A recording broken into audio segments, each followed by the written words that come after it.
आज दिनांक 13/3/26 रोजी 5 वाजता मी त्या OPD टायमिंगमध्ये इथे हजर होतो आणि औचित निरीक्षण केलं असता डॉक्टर पोहनकर व डॉक्टर फिरोज खान जे OPD बघतात आणि जे इन्चार्ज डॉक्टर आहे ते दोघंही इथे हजर नव्हते.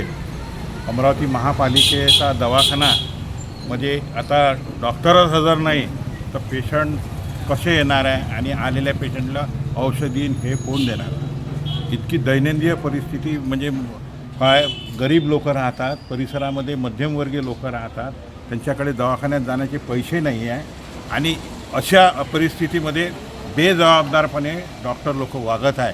याची मी तीव्र दखल घेतलेली आहे आणि ही गोष्ट मनपा आयुक्तापर्यंत जाईल, त्यांना सूचना करण्यात येईल आणि याच्यानंतर त्यांना ताकीद देण्यात येत आहे की बिलकुल आरोग्याबद्दल कोणतंही कॉम्प्रोमाइज माझ्या वतीने होणार नाही.